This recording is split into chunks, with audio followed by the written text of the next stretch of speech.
Student आज हम लोग जो टॉपिक स्टडी करने वाले हैं उसका नाम है गुरुत्व के अधीन मुक्त ऊर्ध्वाधर गति। मतलब हम लोग क्या करेंगे, किसी भी ऑब्जेक्ट को, वस्तु को, ठीक है, या तो ऊपर की तरफ फेंकेंगे या फिर ऊपर से नीचे की तरफ। मतलब जो भी काम होगा वो अंडर ग्रेविटी काम होगा, याद रहे, ठीक है, पृथ्वी के गुरुत्व बल के अधीन जो है काम करेंगे। तो इस केस में सुनिए ध्यान से क्या कुछ होने वाला है। आपका जो जी है जिसको बोलेंगे गुरुत्वीय त्वरण, यहां पर क्या होगा, सेम होगा। क्या होगा, ये समान होगा। और मैंने बताया है कि जब त्वरण आपका समान होता है तो केवल और केवल तीन सूत्र बनता है। पहला v is equal to u plus a t, दूसरा बनेगा s बराबर u t plus half a t square, और तीसरा बनेगा v square minus u square बराबर 2as। मगर यहां पर जो त्वरण है वो गुरुत्वीय त्वरण का काम करेगा, याद रहे। तो यहां पर चलिए आपको हम दिखलाते हैं कि जब वस्तु को ऊपर से गिराएंगे, मतलब ड्रॉप करेंगे, तो जी यहां पर प्लस लेंगे कि माइनस। जब इस वस्तु को ऊपर की तरफ फेंकेंगे, मतलब जब यह वस्तु ऊपर की तरफ जाएगी, तो हमारा जो गुरुत्वीय त्वरण है उसको क्या लेंगे, ठीक है ना, उसके चिन्ह को धनात्मक लेंगे कि ऋणात्मक। इसको मैं दिखलाता हूं आपको, है ना। तो आइए, नीचे की ओर गति है, मतलब किसी भी वस्तु को हम क्या कर रहे हैं, फ्रीली इसको छोड़ रहे हैं, ये ऐसा गिरा रहे हैं। तो जब इसका जो गति है वो किधर है, नीचे की तरफ। और स्मॉल जी जो काम करता है वो हमेशा, स्मॉल जी जिसको गुरुत्वीय त्वरण बोल रहे हैं, इसको जी से दर्शाते हैं, ये हमेशा नीचे काम कर रहा है। किधर, towards the centre of the earth, मतलब पृथ्वी के केंद्र की तरफ, हमेशा नीचे काम करेगा ये, हमेशा। तो देखिए, तो ये तीनों सूत्र जो है, v this is equal to u plus a t, A को क्या लिखेंगे, g।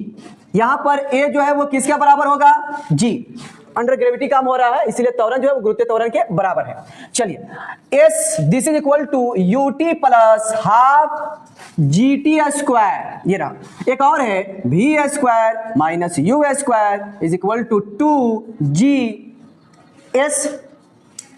2gs, या फिर हाइट के लिए, ठीक है ना, ये जो डिस्प्लेसमेंट है, ये जो विस्थापन है जिसको s बोलते हैं, क्या लेंगे उसके लिए, h।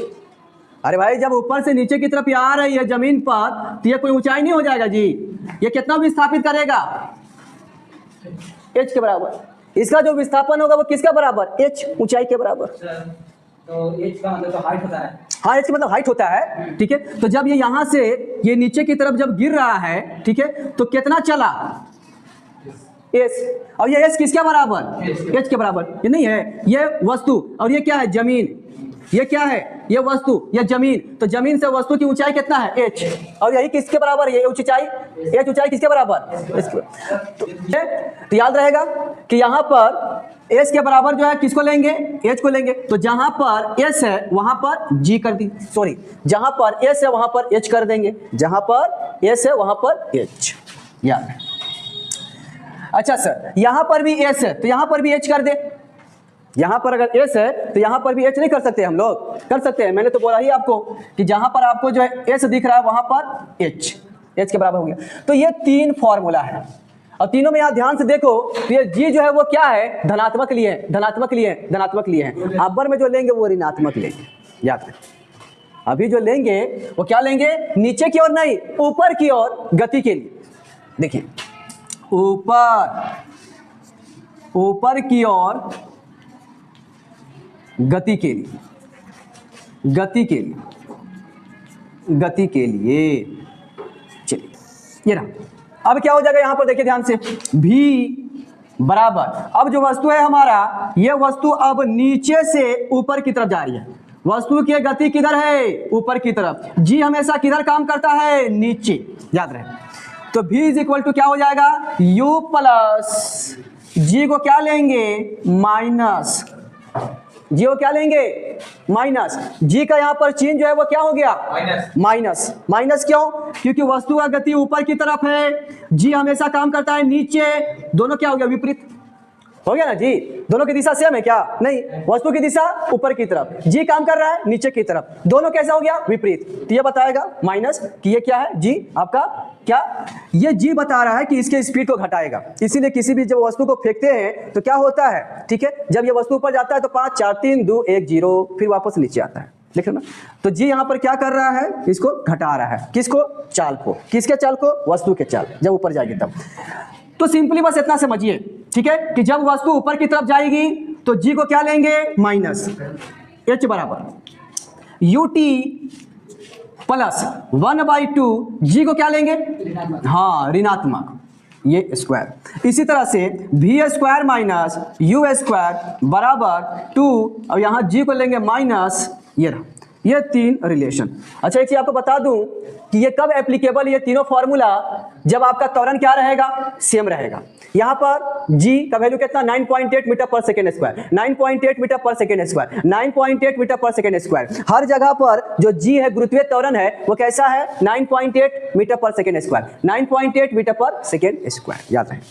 कुछ किलोमीटर ऊपर जाएंगे तब ये जी जो है वो 9.8 से 9.7, 9.6, 9.2, 9.1 घटता है ना, याद रहे। 2-3 किलोमीटर के लिए नहीं। सर इस हाइट पर जी का वैल्यू घटेगा, नहीं। सर इस ऊंचाई पर, नहीं। सर इस ऊंचाई पर, नहीं भाई, मैंने बताया ना। कुछ किलोमीटर जब ज्यादा ऊपर चले जाएंगे तब जी का वैल्यू घटता है, जिसका डेरिवेशन कल किए थे। अब मैंने बोला भी था कि एच ऊंचाई पर जी का वैल्यू घटता है, बड़ा तेजी से घटता है, मगर 1-2 किलोमीटर के लिए नहीं। इसको नोट कर लो, जल्दी नोट कीजिए इसको। देखिए बाबू लोग, इसको हटा लेते हैं। अच्छा इसमें समझिए, बहुत ही बारीक चीज आपको बता रहे हैं। जब किसी भी वस्तु को अगर हम फ्रीली इसको जो है छोड़ दें तो इसका प्रारंभिक वेग जो है वो क्या होगा, शून्य। जैसे यहाँ से गिराए थे किसी भी वस्तु को, ये वस्तु है जिसको जो है गिराए थे, तो इनिशियल 0। अरे भाई जैसे छूटेगा तो 0 से ना बढ़ेगा, 0 1 2 3 4 5, 0 1 2 3 4 5, देख रहे हो ना। अच्छा याद रहे। और जमीन को टच करने से पहले इसका जो अंतिम वेग होगा वो मैक्सिमम होगा, याद रखना, ठीक है। अब यहाँ पर देखो, यहाँ पर आपको मैंने पहले भी बताया है कि जब वस्तु को जब फ्रीली हम लोग छोड़ते हैं, वस्तु अगर जो है नीचे की तरफ जा रही है और जी भी नीचे की तरफ काम कर रहा है, तो इसका वेग क्या होगा, वेग क्या होगा इसका, धीरे धीरे इसका जो वेग होगा वो बढ़ेगा। वेग क्या होगा इसका, बढ़ेगा। मगर इस केस में अब किसी भी वस्तु को अगर हम ऊपर की तरफ फेंकते हैं तो मेरे हाथ से छूटते ही इसको प्रारंभिक वेग मिल जाता है। मान लो कि मेरे हाथ से छूटते ही मिला प्रारंभिक वेग 5, तो 5 से 4, 3, 2, 1, 0, देख रहे हो ना, क्या हो गया ऊपर में 0। मतलब ऊपर में टॉप पर अंतिम वेग जो होगा वो क्या होगा, 0। और जब मैंने इसको फेंका था तो इसका इनिशियल जो है, इसका प्रारंभिक वेग u, ठीक है, वो कुछ होगा, मान लो 5 मीटर पर सेकेंड, है ना। तो प्रारंभिक वेग कभी भी, सुनो ध्यान से, प्रारंभिक वेग कभी भी चेंज नहीं होता है। एक बार डिसाइड हो गया प्रारंभिक वेग क्या है, तो अब यह प्रारंभिक वेग चेंज नहीं होगा, याद रखें। एक बार डिसाइड हो गया कि प्रारंभिक वेग क्या है, तो बॉडी अगर जो है ऊपर जाके नीचे भी आती है तो ये आते आते क्या गेन कर लेगा, 5 ही। जैसे हाथ से छूटा तो 5 4 3 2 1 0, जब ये वापस आएगा तो 0 1 2 3 4 5, चेंज हुआ नहीं हुआ, याद रहे। तो जितना आपने इसको जो है एनर्जी दिया उतना ये प्राप्त कर लिया। तो प्रारंभिक वेग कभी चेंज नहीं होगा। जब किसी भी वस्तु को थ्रो करते हैं तो अंतिम वेग 0। फिर से रिपीट करते हैं, किसी भी वस्तु को जब हम लोग गिराएंगे तो इनिशियल वेग 0, किसी भी वस्तु को फेंकेंगे तो अंतिम वेग 0, याद रखना इसको, ठीक है। इससे रिलेटेड न्यूमेरिकल जो है बनाएंगे। आइए देखो, तो मान लीजिए कि ये कोई वस्तु है, ये, और ये जो है इसको मैंने ऊपर की तरफ थ्रो किया, फेंक दिए, ठीक है। तो इसको मिल गया जो है प्रारंभिक वेग u। अब जब ये वस्तु ऊपर की तरफ जाएगी तो टॉप पर बताइए कि इसका जो वेग होगा वो क्या होगा, तो टॉप पर इसका अंतिम वेग होगा 0, होगा ना, ठीक है। यहां से यहां तक अगर ये पहुंचा है तो इसका जो विस्थापन है वो किसके बराबर होगा, बोलो, h के बराबर। इसका जो विस्थापन होगा वो h के बराबर होगा, ठीक है। अच्छा, वस्तु जा रही है ऊपर, मगर जो g काम करता है वो हमेशा किधर काम करेगा, नीचे काम करेगा, ये भी आपको पता है ना। देखिए तो समीकरण v इज इक्वल टू होता है u प्लस ए टी। जरा देखिएगा इसमें v, बताइए v जो कि अंतिम वेग है, क्या लेंगे इसको, हमको निकालना क्या है कि ये जब वस्तु जब थ्रो करते फेंकते हैं तो जब ये जाता है अपने महत्तम ऊंचाई तक तो कितना समय लिया, यही निकालना है।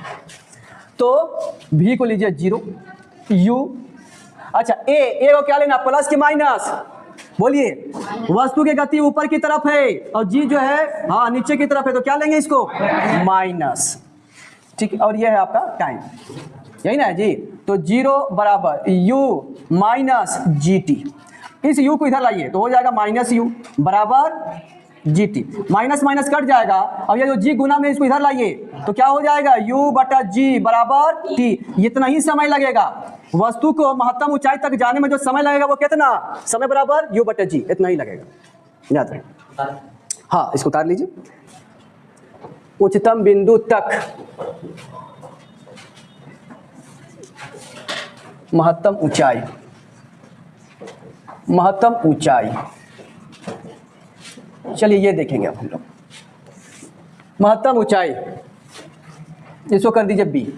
तो समीकरण क्या जानते हैं आप, v square minus u square बराबर 2as, यही ना होता है जी। अब ध्यान से देखना, बहुत कम लोगों को समझ में आता है, छोड़ दो सब, जिंदा लाश से तुम लोग समझता नहीं है, समझे चलता फिरता वो सब। देखो तो v square minus u square बराबर 2as। अब मैंने क्या किया है, इसको फेंके हैं तो जब ये ऊपर जो है जाएगा तो कितना ऊंचाई तक जाएगा, यही हमको निकालना है ना। तो देखो निकालने का तरीका, v तो आपको पता है क्या लेना है, 0, u स्क्वायर बराबर 2, और यहाँ पर a जो लेंगे वो क्या लेंगे, प्लस g के माइनस माइनस। अब यहाँ पर h जो है वो किसका बराबर, h, यही हमको निकालना भी है। तो माइनस u स्क्वायर बराबर, माइनस को पहले लिखिए 2gh, दोनों तरफ से माइनस माइनस काट दीजिए। 2g जो गुना में इधर आएगा तो क्या हो जाएगा 5g, नहीं 2g ही रहेगा। 2g जब इधर आएगा तो ये हो जाएगा भागा में, अब इधर ये h, यही आपने निकाल लिया महत्तम ऊंचाई। ये क्या निकल के आ गया, महत्तम ऊंचाई। बता ही देते हैं, ऊपर जाकर नीचे, ऊपर जाकर नीचे आने में लगा कुल समय, इसको भी देख ही लो, 2 स्टेप का है, आराम से फिर इसको नोट करना, आप देख लो, देख लीजिए, देख लो। तो ये वस्तु पहले ऊपर जाती है और फिर ये नीचे आएगी। किसी भी चीज को जब फेंकेंगे वापस तो आएगा ना, नीचे आएगा ना जी। तो जब ये गया और जाने के बाद, ऊपर जाने के बाद नीचे आएगा, तो बताइए कुल विस्थापन कितना हो गया, हाँ कुल विस्थापन क्या होगा 0। ऊपर जाके नीचे आने में कुल विस्थापन क्या हो जाएगा 0, ये समझना जरूरी है। ऊपर जाकर नीचे आने में कुल विस्थापन क्या हो जाएगा बाबू, विस्थापन बराबर 0 हो जाएगा, याद रखना इसको। चलिए तो समीकरण का यूज करते हैं, समीकरण। तो समीकरण हमारे पास है कौन कौन सा, s बराबर ut प्लस 1/2 at स्क्वायर, यही ना है। अब ध्यान से देखिए, ऊपर जाके नीचे आने में विस्थापन तो हो गया 0, ध्यान से देखिएगा बाबू। u वही रहेगा, मैंने बोला था वस्तु एक बार वस्तु को फेंक दीजिए, एक बार प्रारंभिक वेग डिसाइड हो जाए क्या है तो वो चेंज नहीं होता है, u रहेगा। t यहां पर कर दीजिए t डैश, क्यों इसको अलग क्यों बोल रहे हैं, क्योंकि शुरू में ही आपने निकाला है कि जब वस्तु को फेंकते हैं तो ऊंचाई तक जाने में कितना समय लेता है, तो एक समय t आपने निकाला है तो इसको हम लोग अलग बोलेंगे, क्यों, क्योंकि ये टाइम अलग है। वो क्या था, ऊपर जाने में कितना समय लगा, अब वस्तु को ऊपर जाके नीचे आने में कितना समय लगा, तो इसको अलग नाम दे देते हैं, क्या 1/2। अब यहाँ जो त्वरण a है इसको लिखेंगे -g, और यहाँ पर t डैश, ये देखो t डैश का स्क्वायर, ठीक है ना। अब लाइए इसको इधर लाइए, तो इसको लाओगे इधर तो हो जाएगा माइनस में u t डैश बराबर -1/2 g, और यहाँ पर t डैश का स्क्वायर है। अब यहाँ पर देखो माइनस से माइनस कट जाएगा, और t डैश 2 है ना जी, एक काट दीजिए, इधर से कट गया, बचा क्या, देखो तो काटने के बाद ये u, ध्यान से देखना कहीं पर भी लगे कि नहीं समझ में नहीं आ रहा तो पूछना है। u बराबर 1/2 ये g है, और एक t बच गया है जिसको t डैश बोल रहे हैं।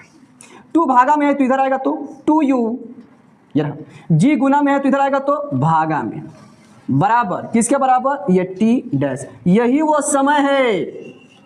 वो समय है किसका, वस्तु का, जब ये नीचे से ऊपर, ऊपर से नीचे आएगा तो कुल समय लगेगा, ठीक है। नीचे से ऊपर और ऊपर से नीचे आने में कुल इतना ही समय लगता है बाबू, इसको नोट कीजिए बढ़िया से।